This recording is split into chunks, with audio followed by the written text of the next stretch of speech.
guys, so my name is Neela and today I'm going to be doing a book review of the book You Will Know Me by Megan Abbott. So I'm going to start us off with a little summary followed by what I thought about the characters, my likes and dislikes, and finally my concluding thoughts. So yeah, let's get started. So, a summary in my own words. Basically, there's this woman named Katie who has a husband named Eric, a son named Drew, and a daughter named Devin, who's like this insane, talented gym prodigy in the gymnastics community. So everyone worships the ground she walks on. Everyone wants to be her. Everyone envies her. Like, honey, she is the it girl of gymnastics, okay? So basically, Devin and her team, the Bell Stars, they're preparing for the Elite qualifiers. And so in the midst of that, a local figure in the community passes away in a mysterious manner. So on top of the pressure of preparing for this insane competition, there's also the pressure of trying to figure out what happened to this person. So basically the book just takes you on a ride with like a lot of suspense, mystery, there's betrayal, lies, all of it, you know, we can have it all, girl. So that being said, let's move on to the characters. The characters.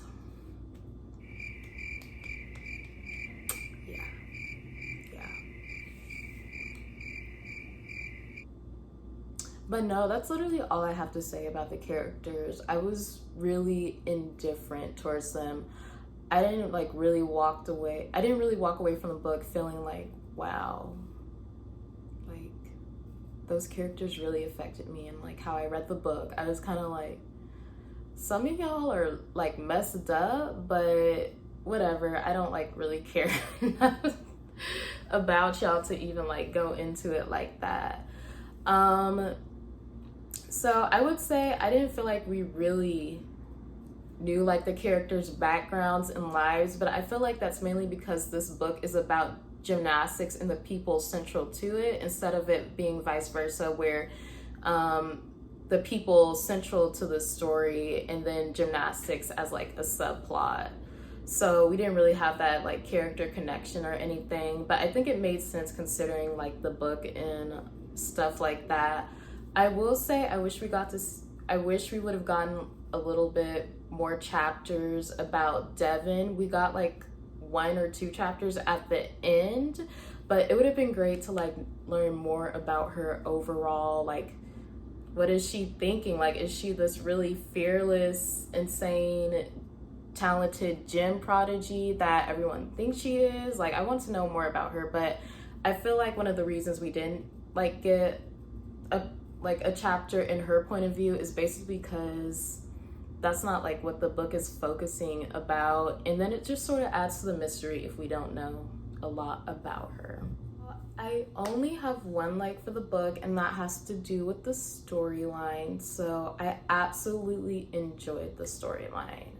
I think I enjoyed it so much was because the author, Megan Abbott, she really took us on a journey, and she had like all these different points of interest. So one time I was like, okay, this person has something to do with it. This person has something to do with it. No, this event has something to do with it. And it's just like, just when you think you know it all, you get the rug completely ripped out from under you. And next thing you know, you're blindsided and you're like, okay, well, I'm completely wrong. And so we're back to square one. So I really enjoyed the story, the drama, like the suspense. I was just flipping pages because I'm like, okay, what happened? What's going on? Like, talk to me, you know? But that being said, let's go to my dislikes.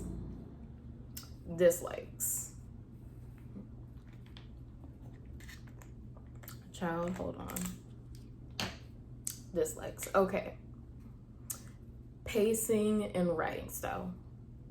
I know pacing kind of counteracts what I was saying because I was turning the pages. That's not a lie.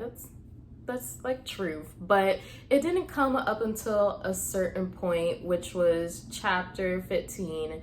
And keep in mind, these chapters are pretty long, maybe around 10 to 15 pages, if not more. Then again, actually, don't take my word for that because I was reading it on a Kindle. And so the chapters are automatically longer to me. But yeah, it had to do with like the pacing. Up until a certain point, well, up until chapter 15, I like could have completely dropped the book. But the one thing that kept me trudging along was the storyline, of course.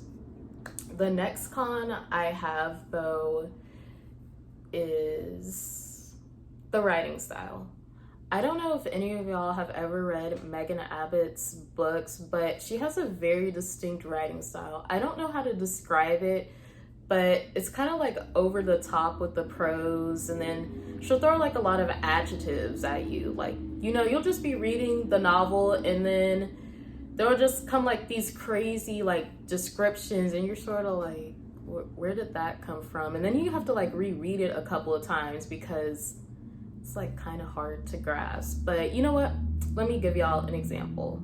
Let me get my Kindle. Okay, so this is in chapter 14, and the main character, who's Katie, the mom of Devin, she's like describing the gymnasts' bodies or whatever. And so she says, they were massing, half of them as brawny as footballers, their necks and waists thickened by muscle, the other half as delicate as sylphs. Girls who seem to consume only air, chalk dust, chestless chests, and the round behinds. The few with breasts seem to treat them as vegetal burdens, their arms folded across them, their zippers pulled high above them. Girl, what? No, but I could understand what she was saying. It's just the way she said it, and I was kind of like, is this necessary? But there was a couple of times throughout the book where I felt that way, where I had to stop and reread stuff over again because I'm like, I don't really understand that. And I honestly think if you took out all the prose, the book would be maybe like 260, 270 pages, because I think the book is 290. And most of that's like filled with filler like stuff and filler phrases and stuff. And it sort of gets to the point where you're like, okay, girl, can we move on? Like, let's keep the story rolling. I'm trying to figure out this mystery, no? Yeah, those were my dislikes though. Those are the only two I could think of when reading this book. But yeah, let me give y'all my final thoughts, my concluding thoughts, and tell y'all my rating. Okay, concluding thoughts. The book wasn't bad, but it wasn't insanely good either. It was just kind of there. I wouldn't necessarily tell my friends like, oh, girl, you gotta like, no, go out and get this book and read it, stuff like that. I mean, it's pretty average. It's just like a book you pick up when you're bored. You kind of want a little bit of excitement in your life. Something like that. But I would say it's just a one-time read. I honestly probably wouldn't pick it up again, I don't think. The story, like, I enjoyed the story, but it gave me kind of lifetime tease. And, you know, that's like not a bad thing because I love Lifetime movies. And if they made a You Will Know Me Lifetime movie, I would be there front and center, girl, with my popcorn watching the movie. So, yeah, it wasn't bad, but it wasn't like necessarily good or anything. And for that reason, I rated 3 out of 5 stars, which is kind of surprising because I did have like a lot of dislikes than likes, but the storyline pretty much trumps the dislikes for me. So as long as I'm consistently turning the pages, then it'll probably get an okay rating. But if I have like a lot of more dislikes, but I'm still like turning the pages and stuff where I had like a longer list of dislikes, then it would probably have gotten a 2 or 2.5 stars. But yeah, I rated 3 out of 5 stars because the storyline, it was okay. But I definitely recommend you guys to check out this book if you're interested in the mystery aspect combined with like sports and like sports language, stuff like that. I also recommend you guys try Megan Abbott's other novel, Dare Me, which is about cheerleading, but it also has a mystery and thriller aspect as well. If you like both of those books, then you guys would definitely enjoy the Dare Me TV series that's on Netflix, which is really good, by the way. I watched it 2 times. Cause listen, child, one thing about Megan Abbott, she gonna give you a storyline. She gonna have you on the tip of your toes. But yeah, with that being said, check out You Will Know Me and also check out Dare Me and the show if you want. And yeah, that was my book review of You Will Know Me by Megan Abbott. So I hope to have more future book videos and series coming up soon. So yeah. Bye.